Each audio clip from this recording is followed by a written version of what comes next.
आखिर क्यों भारत में हमेशा लड़कियों को ही गलत बोला जाता है? क्यों हमेशा उन्हीं पर उंगली उठाई जाती है? जिस देश में लड़कियों की पूजा की जाती थी, आज उस देश के हाल इतने बुरे हो चुके हैं कि आए दिन किसी न किसी लड़की का रेप हो जाता है। पहले निर्भया, फिर मणिपुर गैंग रेप और अब ये वेस्ट बंगाल की 31 साल की ट्रेनी डॉक्टर के साथ रेप। रिसेंटली कुछ दरिंदों ने मिलकर एक कॉलेज के सेमिनार हॉल में रेस्ट कर रही डॉक्टर का रेप किया और उसे मौत के घाट उतार दिया। हद तो तब हो गई जब कॉलेज अथॉरिटीज ने इस रेप को सुसाइड का नाम दे दिया, वो भी तब जब विक्टिम के शरीर पर कोई कपड़ा नहीं था, उसकी पूरी बॉडी पर निशान थे, प्राइवेट पार्ट्स और आंखों से खून आ रहा था। इसे आप सुसाइड का नाम दोगे? और अथॉरिटीज यहीं नहीं रुकी, उन्होंने उस लड़की के पेरेंट्स को उसकी बॉडी 3 घंटे तक देखने तक नहीं दी। अपने आप को उन पेरेंट्स की जगह पर रख के देखिए जिसकी बेटी के साथ ऐसा घिनौना कर्म हुआ हो, उसे देखने तक का मौका नहीं मिला। सच्चाई तो पोस्टमार्टम रिपोर्ट आने के बाद सामने आई, जिसके बाद पता चला कि the girl was raped multiple times and tortured to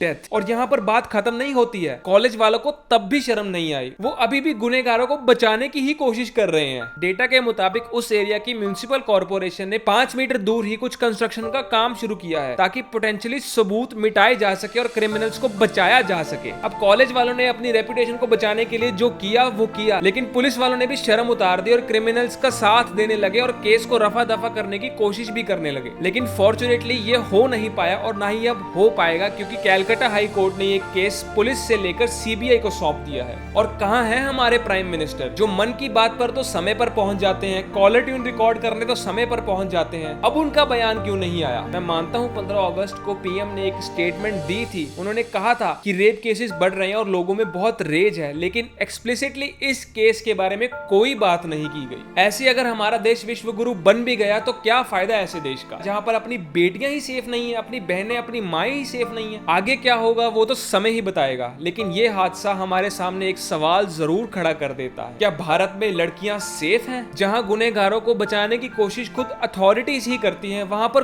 कोई भी इंसान सेफ है? मैं आपको सब्सक्राइब करने को तो नहीं कहूंगा, लेकिन मैं ये जरूर चाहूंगा कि आप इस वीडियो को शेयर जरूर कीजिए ताकि लोगों को अवेयरनेस मिले। और सोशल मीडिया और इंटरनेट की पावर की वजह से ही ये केस हमारे सामने आया, ये केस हमारे सामने आज जिंदा है, नहीं तो ये केस भी उन लाखों केसेस की तरह दबा दिया जाता।